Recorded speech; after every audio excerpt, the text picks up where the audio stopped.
I'm stacking up nicknames. I got too many of them, man. Like, I'm already Daryl the Finisher, right? But then I also used to call myself the Prime Minister of the Proletariat. You know what I mean? The leader of the working class. Like I said, I understand the working man. I'm one of them. I've been working, trying to figure this thing out for a long time. And not that I figured everything out, I don't know. But now, I got a new one. I am the referral king. That's what, like, at this point in my business, I'm actually at the point where I don't do hardly any advertising. I get the vast majority of my jobs are repeat customers and referrals. So we're gonna have a discussion about how to get referrals, man. The best leads, these are the leads that money can't buy.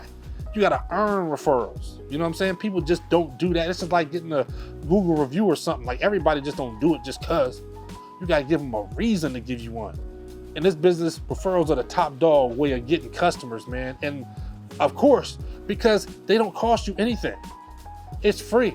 It's free. There's no advertising involved. It's free. It's customers saying that they like you so much, they like your work so much that they're willing to put their own reputation on the line and vouch for you and put your name out there and tell their friends or coworkers or family members.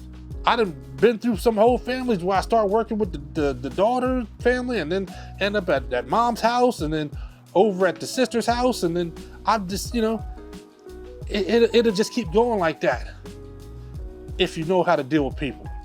So let's get into it, man. How to get referrals from the referral king. All right, so this assumes that you've already made contact. The customer has found you one way or another. So we're going from there. We're showing up now. Now we're showing up for our estimate. And how are we coming across? Are we clean? It's crazy. You think, like, I mean, does he really need to say that people need to be clean when they show face? Yes, you do. Unfortunately, yes, you do. I've been in situations where I've had other contractors come in while I was there doing work and lit the joint up. Just lit the joint up, whether it was, they were smoking or whatever they were doing. I've had people walk in smelling like alcohol.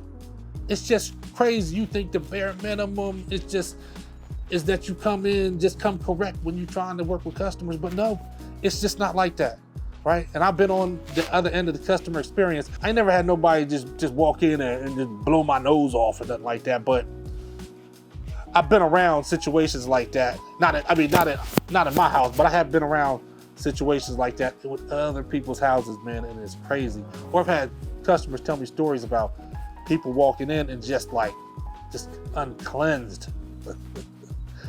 Come on, like, what are we doing? Come on, like, put a shirt on. It can have paint on. People don't care if the shirt has something on it. I was at work today. I'll be doing videos coming from work and I'll have some dust on my shirt. I don't care. It's okay. The people don't care about stuff like that. What they don't want is you to come in looking like a total mess, right? Looking like you done crawled up out a hole somewhere or smelling like it too.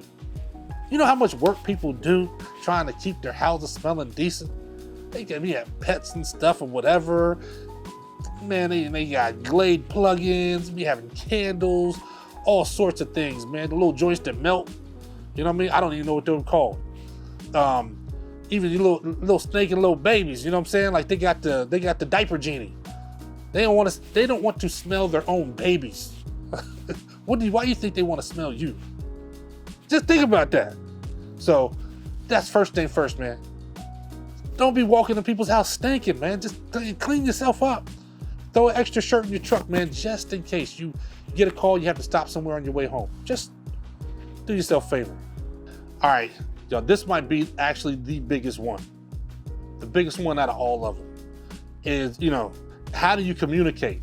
And I'm not talking about, being there, making sure you pick up your phone and all that. Like, that's cool when you first meet somebody, because people are just calling around. You got to make sure you answer the phone if you're just trying to get business. We're talking about getting referrals, getting people to pass your name around. How you communicate is key. One thing I do is I allow them to, they have ways to send me text messages, right? They can, any customer that I have sends me text messages directly, and they don't have to get out of bed, right? They don't have to make a special phone call. They can have something comes up, they have an issue, something happens, they can just send me a text message and I'm on that, right? Even bigger than that though, how do you communicate with your your quotes, your invoicing, like the whole nine. Like, how do you communicate with that? You need a CRM, man. You need a CRM.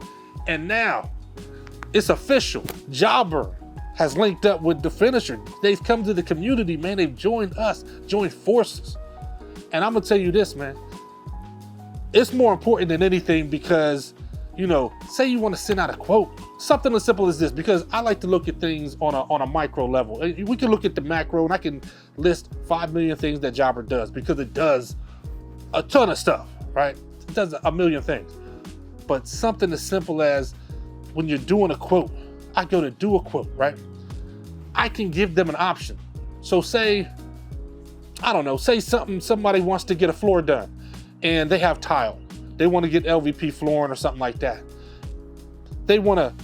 I give them an option. I can give them an option in the estimate to, do you want to tear this up? If I tear up the tile and do all that and then we put the floor down, here's how much it costs. If I don't do that and I just put the LVP on top of the tile, whatever, here's how much it costs. When I'm doing a drywall repair, I always ask if they want me to paint, just so that we're clear. Sometimes they'll think about it and say, you know what? If you can separate it and send me the estimate like that, like with Jobber, of course I can. Of course. So yes, I can send them an estimate and then send them an option for paint. And if they say, that's too much, they can click it and let me know that they don't want to do the paint. It's just that simple, man. Look, we're on Team Jobber. Little features like that. It's the little things, you know, like I told you, we could talk about, and we'll be talking about a lot of stuff about a CRM, but you need one because it's professional. Just something like with that quote, you can send a quote, have your logo in it, you know, they can accept it. You could put pictures. I mean, I've done that where, you know, something is broken, right? And I put the picture of the broken thing under where I'm like, yo, I'm gonna repair this. And I put the picture right there and send it to, like, it's crazy. It's crazy. So there's no confusion, zero confusion. I'm telling you, the CRM is not overrated. Like, it's a must.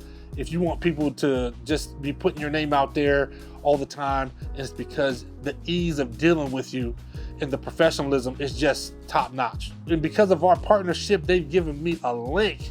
The link's in the description, all right? So I'll put the link in the description. It'll get you a 14-day free trial and 20% off your first 6 months. So I'm telling you, you need that CRM, and Jobber is the truth. The next thing that'll have people passing your number around like crazy is cleaning up your mess. Like, well, first off, you want to minimize your mess. And then if you make any, just, you know, it doesn't have to be a major thing or whatever, clean it up. You don't understand. I mean, I don't know how many countless people I've worked with that just have told me just how much the way I clean up after I'm finished. It's just like I was never there. The same way I talk about drywall repairs, doing drywall repairs, and it looking like nothing ever happened. I want it to look like I was never there, right? So ways to do that.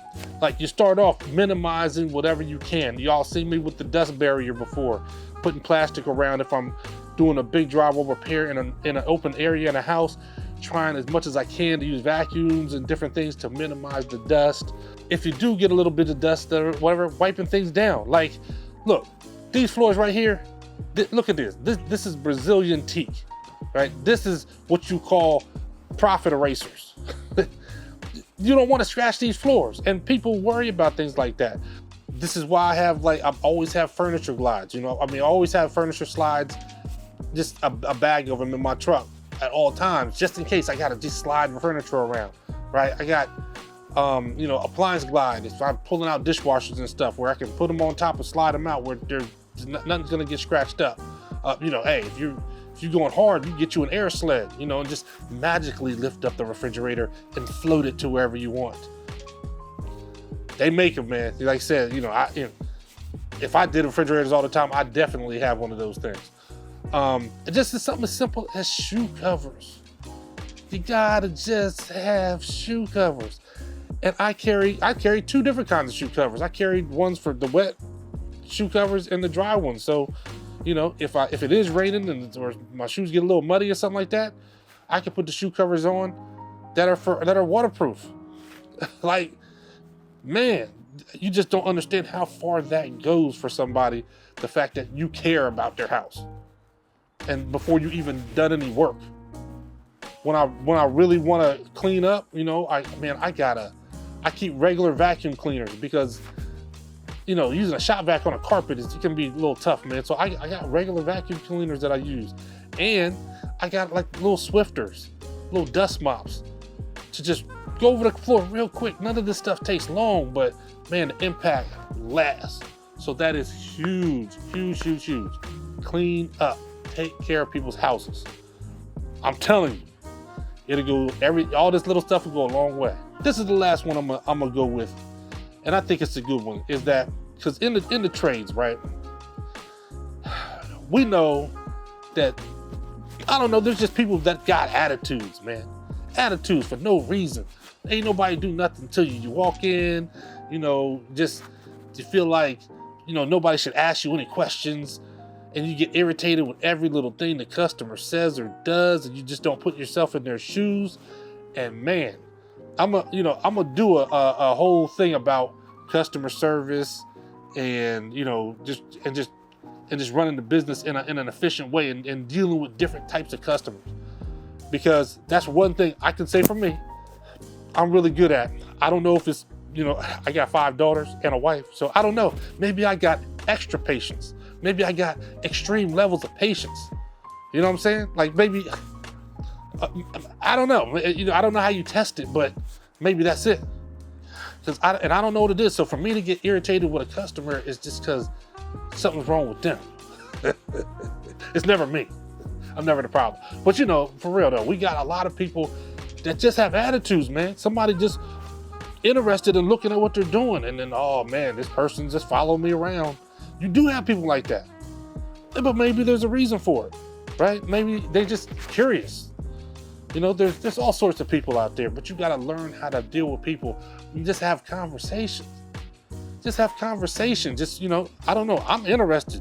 So I talk to people all the time. I'm interested in their stories. I'm just interested in, sometimes I have customers pull up a chair and just hang out with me while I'm working. I don't care. But that's me. But that's a big thing you're gonna have to figure out, how to work with people and how to meet them where they are. That you find that out through conversation. You find out through conversation, some people don't want no parts of that. They want you to just do the work. They want to just be able to be left alone, and you let them know when you're done. But you find that out through conversation, how to work with the customer. We'll be going in on more of that stuff later, like a little deeper or whatever, but if you want people to call you without being prompted by you and you having to do all this advertising all the time, constantly paying out money to just get every single new customer, you gotta step up your customer service game. That's what it comes down to. We need to do customer service on steroids. You know what I'm saying? Like, so people can't wait to pass your name around. It might backfire a little bit sometimes, because I've actually had customers that didn't want to give my name out because they were like, they didn't want somebody to mess up their relationship with me by you know, having somebody doing something stupid. Crazy. So, okay, there is that situation where that might happen, but for the most part, people love passing your name around.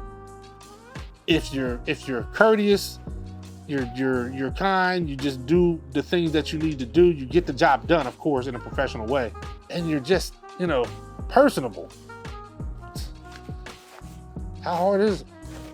Daryl, also known as a finisher. Stay safe, be blessed, and remember, if the trades don't work, nothing else does.